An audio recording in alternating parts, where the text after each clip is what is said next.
All right, it's summer semester 2017, and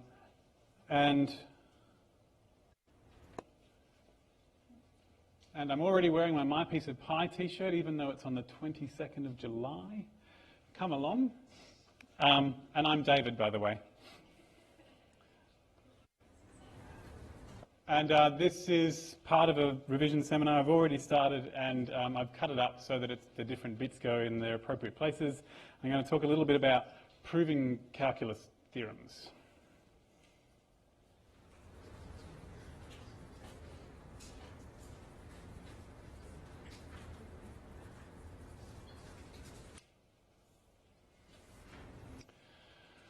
Okay.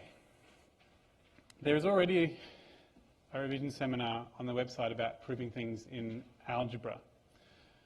And the overall principle is similar, that proofs in mathematics hinge upon the definitions.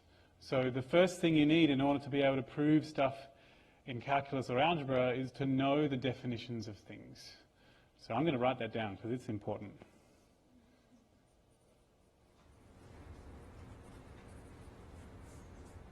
Important. Know the definitions.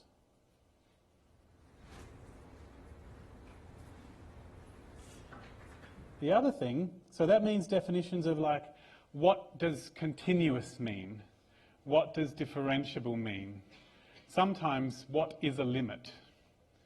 And those definitions generally have something to do with, continuous means that the limit exists and it's equal to the function value.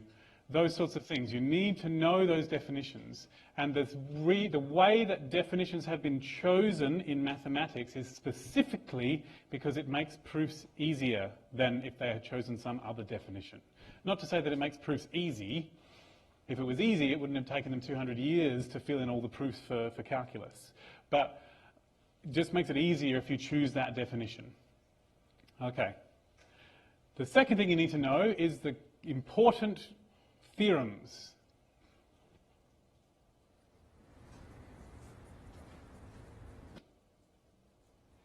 This is a lot more important in calculus than it is in algebra.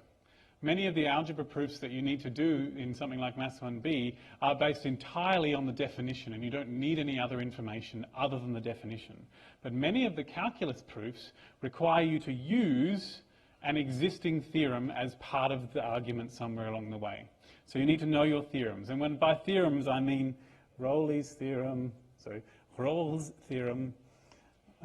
and the mean value theorem and the intermediate value theorem, for example. And those are the important things you must know to be able to come up with a proof. It's all well and good for me to teach problem solving in a general way and have my big problem solving wall that gives you nice questions to ask yourself about how to solve problems, which includes making proofs. But sometimes you just can't have the inspiration of what to do unless you know stuff. And these are the things you need to know. All right, there's my generalist advice. The rest of it can come along as I'm trying to prove some things. So I've been given a list of things that may be stuff that you might be asked to prove or has been asked to prove in past exams or came up in a lecture. If anyone has any along the way that they think of before I choose to finish this, then please ask. But the ones I have so far is that differentiable implies continuous. So I might start there.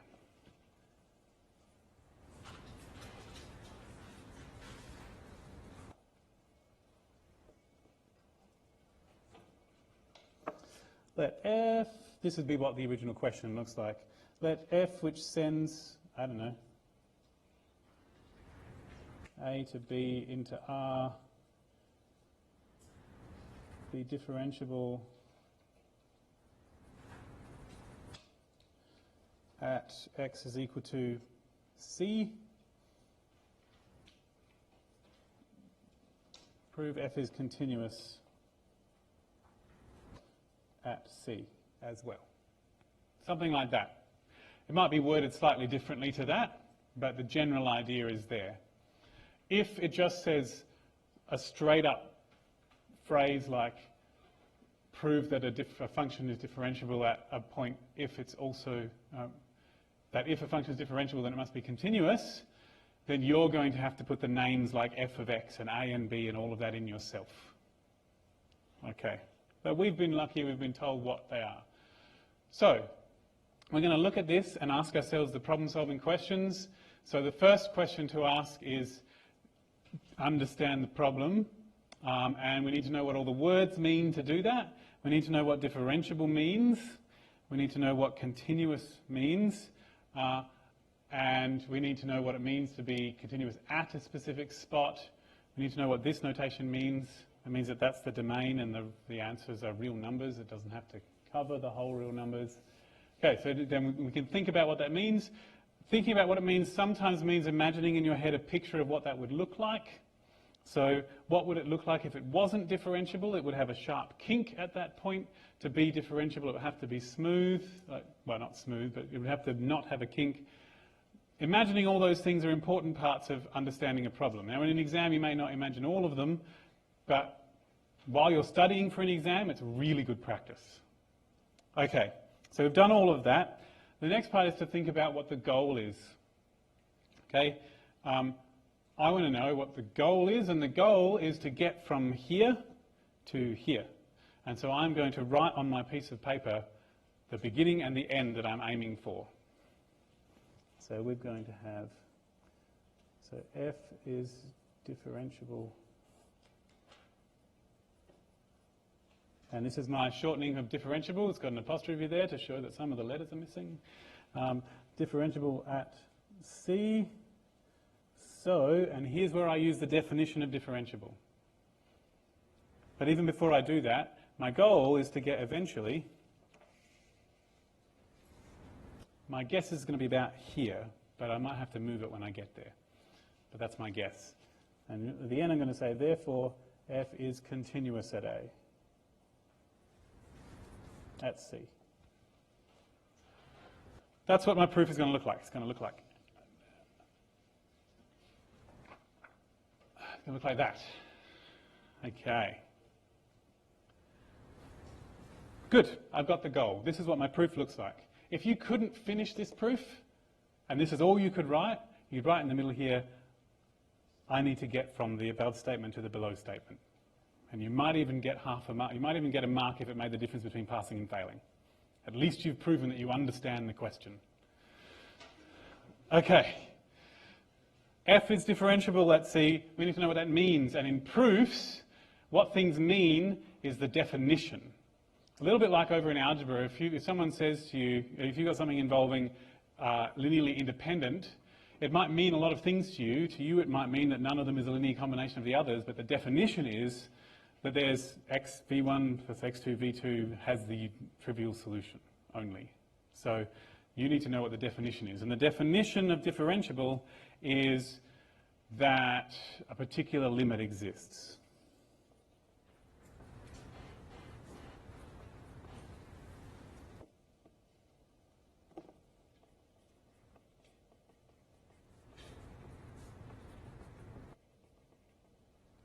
So that limit exists.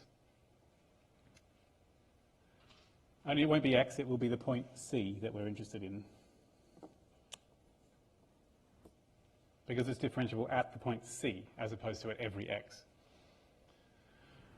Okay, that's what it means. It's possible to write that as f of c f of c minus f of x over c minus x if you want, as x goes to c. But this is the traditional way of doing it because it makes the working easier. So that's the reason it's chosen that way. Okay, so I don't actually have to calculate that because I'm allowed, that's the beginning. I don't have to do anything with that yet. That's the beginning. I know that if it was possible for me to calculate that, it would work. Excellent. Now let's see where we're headed. F is continuous at c. So that would mean that, so the limit as x goes to c of f of x exists, and the limit as x goes to c of f of x is in fact f of c. And that's what it would mean to be continuous. So that's where I need to get to. Which says to me that that H version is probably not the most helpful version. Because this one, this limit here that I'm supposed to finish with, has x going to c, and this limit I'm supposed to start with has h going to 0.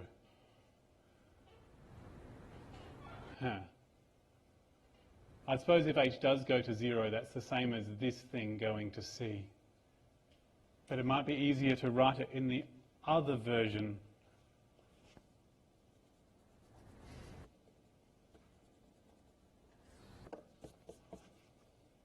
X goes to c of f of x minus... Is it f of c minus f of x? It doesn't matter as long as they're the right way around. Over x.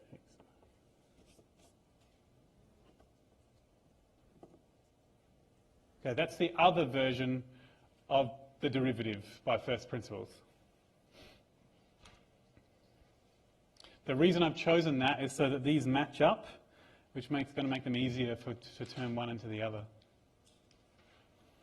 Okay. So you'll see that, I mean, all of this would have happened in a few seconds in my exam, though possibly the gap between changing this and here might have been me going and doing question 4 and coming back to this question when I've realised suddenly that what I was supposed to do. But all the same, this happens in a few seconds, all of what I said there. And so now, okay. Well, I'm thinking that I need to show that this limit exists, and I need to show it's equal to something. So what I want is to make a statement that goes something along the lines of lim x goes to c of f of x equals something. And so if I sort of start there,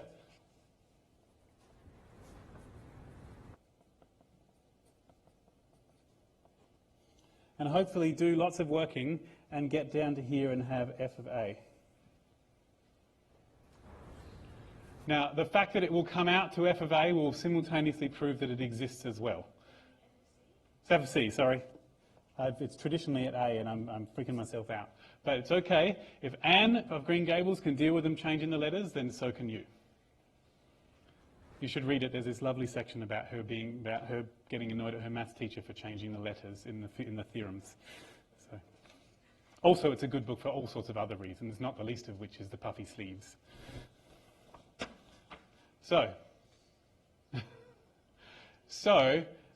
Or you could watch the TV serial with Megan Fellows as Anne, which is also very excellent. But anyway, though the maths isn't mentioned in the TV one, so it's not as good.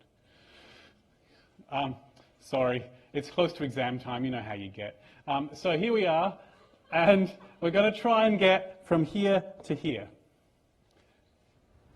Yay! But we have a clue. We have to use this. The only information we have to help us get from here to here is that information there. And that's a very useful thing in proofs. The information you've been given in your proof, in your question statement, in your beginning statement, is information that must be used somewhere. So if you haven't used it yet, it's a clue for what you might need to do. So I need to use this. And currently this does not look like that. Or I'm going to make it look more like that. So let's see. I could take off f of c and add f of c, and that wouldn't change what the answer is. So it's still equal. So this really is equal because I've just taken off something and added something. Beautiful. And now it looks at least like the top of that. And then this has an x minus c on the bottom, so I could put the x minus c in there.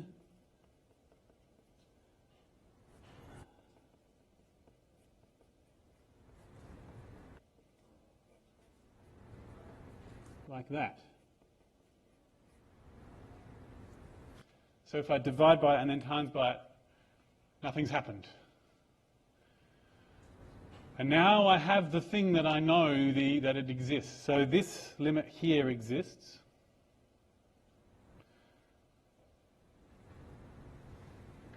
What does that mean?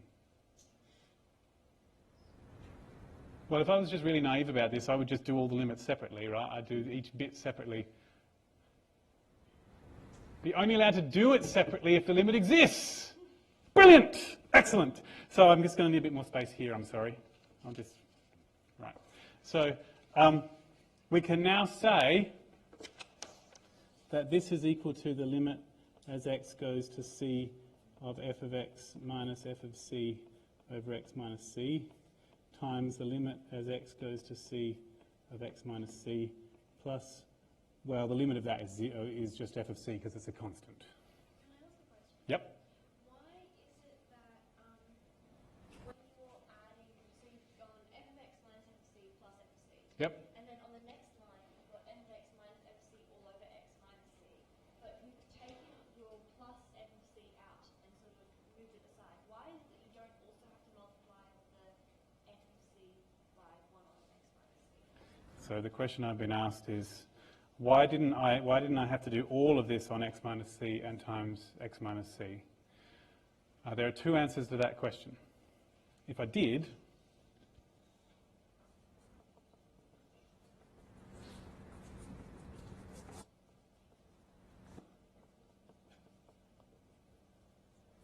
like that, Yeah. then I could expand these brackets.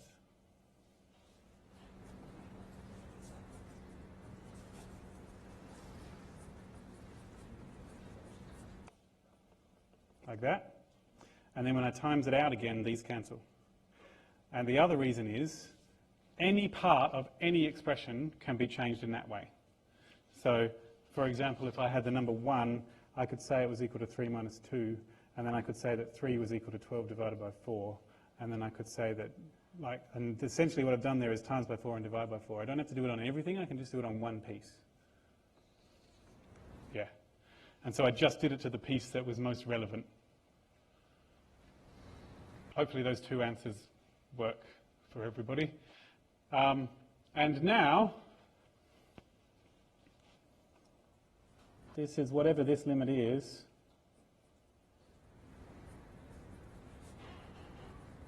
times 0 plus f of c, which is f of c. Bang! And so the limit as x goes to c of f of x is f of c, and therefore f is continuous at c, which was the thing I was aiming for. I could have possibly have squeezed that in at the top, but whatever.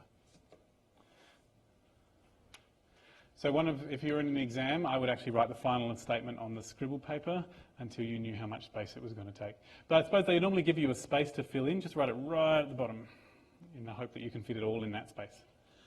Yep. Like when you're splitting it up in the limits, with the limit of x going to c of f of c, you have to write that like the limit of that, or can you just state that? What, this from here? Oh, there. Yeah, let's do it just to make sure that the person reading it understands that we know how limits work, okay? The limit as x goes to c of f of c. Can never hurt to put it in if you're going to use an extra line anyway. See, this is the sort of thing that when you go back, if you've, because you've obviously got half an hour left in your exam, you've finished everything and you're checking, right? This is the sort of thing that you can do. I never had extra time in my exams. I got so distressed when people left early. And going, is that because they found it was easy, or is it because it was so hard for them that they gave up, or like, what's going on? So I learned to just completely zone out and ignore everything else that's going on. Did have a problem once when there was a fire drill and it took me a few minutes to realise what was happening because I wasn't watching. Okay, it wasn't a drill, it was a bomb threat, I believe, as I recall. There wasn't a bomb, but, you never know, you can't be sure. Okay, so what would be another one? Okay, so there's the one where you can prove the mean value theorem from Rolle's theorem. There's that one. There's the one where you can prove that it's it's increasing if the derivative is positive. That's a classic. There's slightly longer is the one where you prove that it's concave up if the second derivative is positive, but you don't already have a definition of what concave up is separately from the derivative, so I might not use that. Let's do this one.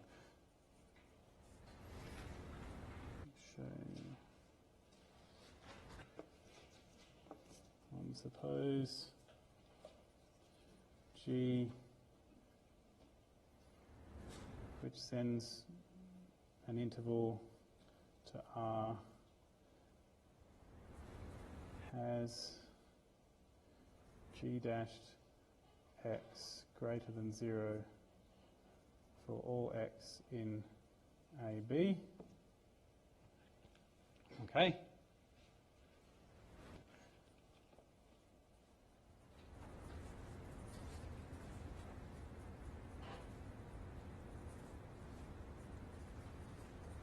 Prove that G is increasing on AB.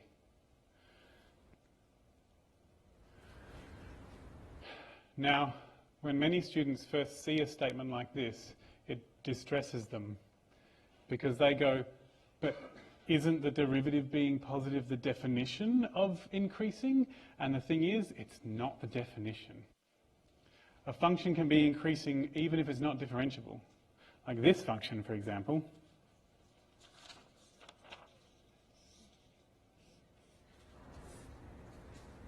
Is a perfectly, maybe not that one. It's a perfectly good increasing function. At every point it's going upwards. Derivative is not defined here, but still increasing. So increasing has its own definition, which does not involve derivatives, which is why we need to know what that is. And this proof warns us that there must be a separate definition that doesn't involve derivatives, or why would we be proving it? So let's see. We need to know the definition of increasing. Okay. All right.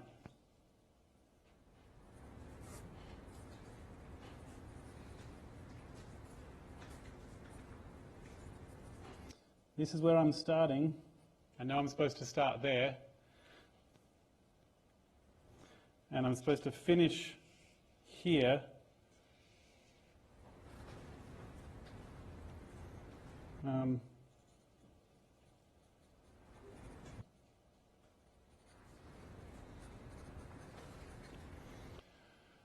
Okay.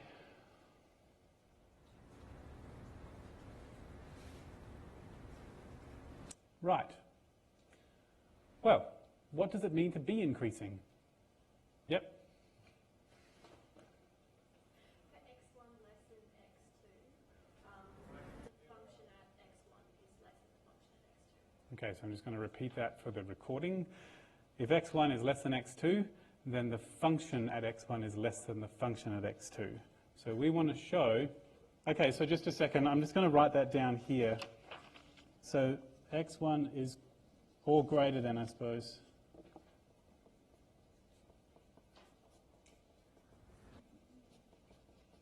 Like that. That's the definition of increasing. And a picture of that, I reckon, wouldn't be the worst plan. So here's x1 and here's x2, and the function value here has to be lower than the function value there in order for it to be increasing. And that has to be true for every possible x1 and x2 that I might pick. Okay? So it says to me, the definition of increasing has an implies sign in it. The definition of increasing says that if you start with this information, you must end with this information. So that's telling me that my proof will begin with this and end with this. I will say something like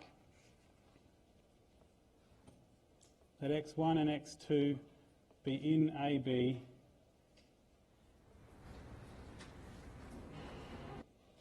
and then we're going to get to the end and we're going to say therefore g of x1 with x1 less than x2, and at the end we're going to say g of x1 is less than g of x2. So if we can get from x1 being less than x2 to g of x1 is less than g of x2, that would mean that it's increasing. So some definitions have an if-then, and that normally splits in your proof to something, the if at the beginning and the then at the end. All right. It doesn't feel like I have enough information. So my instinct is that there's one of those theorems is going to be the thing that I need. That's like extra information. It's a little bit like back in the first week of Maths 1A when you proved that root 2 is irrational. You needed the extra information about, like, oh man, cancelling things out, about things being in lowest form, and that was sort of outside the proof. So same deal here. We need something else because I don't think there's enough information here. One of those proofs should do the trick. Not proofs, theorems. So we have some theorems. We've got the mean value theorem, we've got the intermediate value theorem, and we've got Rolle's theorem. Well, the intermediate value theorem doesn't count because it's not about derivatives, and this is about derivatives. So I think we're not going to be using that one. And Rolle's theorem starts with you knowing the function value and ends with you knowing the derivative. So I don't think that one's going to help because we know the derivative already. So it looks like mean value theorem might be the go because the mean value theorem says that if you have a derivative, it'll match up with something. I think that's what we're going to use. That's my first guess. It doesn't feel like Rolle's theorem. It takes so much effort for me to pronounce a French R that I'm just going to say Rolle, I'm sorry. So, mean value theorem's the go. If I'm going to use the mean value theorem, I'm going to want to draw a picture of this. So we've got like A, and then somewhere further down we've got a B, and somewhere in here we've got an x1 and an x2. Now there's nothing stopping the x1 from being at A and the x2 from being at B, but this is just sort of a general picture. And I know my function's increasing, so I might just draw one that looks like that.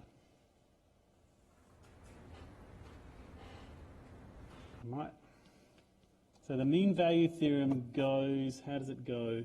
It goes that, damn it. Right. It goes that there is a point somewhere in the middle that has the same slope as this. Okay. All right. Okay, so by the mean value theorem, there exists, have we used the letter C yet? No, okay, good. There exists a C somewhere between x1 and x2.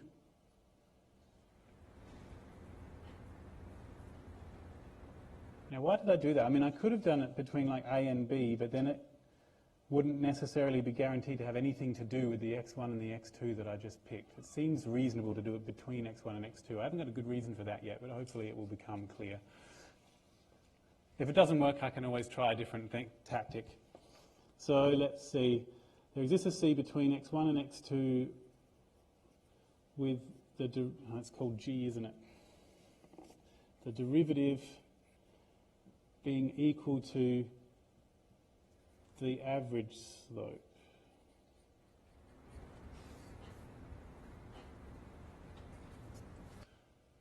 Okay.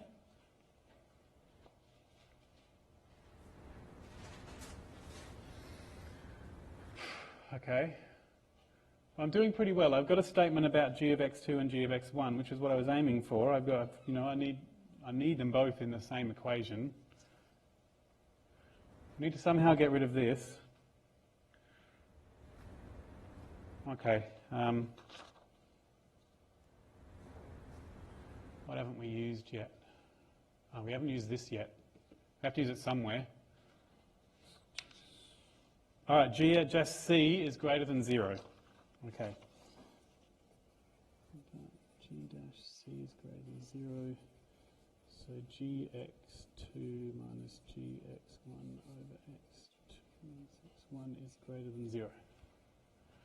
Because it's equal to G dash C, so I can just sub it in.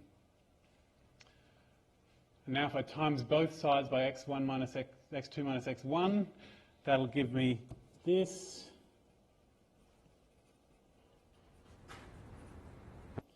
And excellent. I can add this to both sides, and we're good. I will feel better if I write it around the other way. Even though it's the same thing. Okay, and so therefore G is increasing.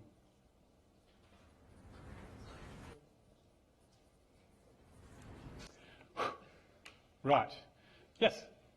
When you said on the so line, yeah, then you just have to be careful there that if you multiply by minus 1, you might have to switch the inequality I didn't multiply by anything. to get to the next one. There. Yeah. No, x2 is more than x1. Yeah, I'm just saying you might have to be careful. So we should probably say didn't change this since x2 minus x1 is positive. But yes, you're right. If that was negative, it would have become less than 0 and it would have been a decreasing function. So, yeah. Sorry? And that's how the decreasing version of this. Well, no, the decreasing version is that this is less than 0. And so, yeah, it's because with decreasing you have x2 greater than x1, but f of x2 is less than f of x1. All right. I don't know if, I'm hoping that was useful in some way, to see me pretending to not know what to do. Sometimes I'm not pretending. That's the game. Is David pretending to not know or really not knowing? With Maths 1B, it's usually pretending.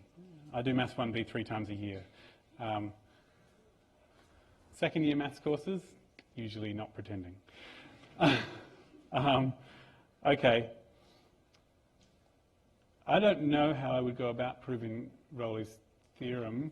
It's on my list here. And I just want to see how long I've been going for here.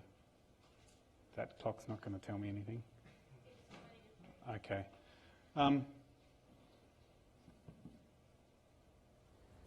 I don't know how I would go about proving that. I could show you David not knowing and actually trying to figure it out, or am I? I don't know if I wanted to waste 20 minutes on that when I could talk about something else. I'm hoping that what I've done there is enough to get a feel for how I go about trying to prove things. So I might stop there. If you ever want to get me to try proving Rolle's theorem, feel free to ask me when I'm in the Maths Learning Centre. Even if it's months from now when you've already passed your exam, just jump up out from behind a pillar and say, David, prove Rolle's theorem. But I might stop there. Sorry? A scream. All right, that'll do for the moment.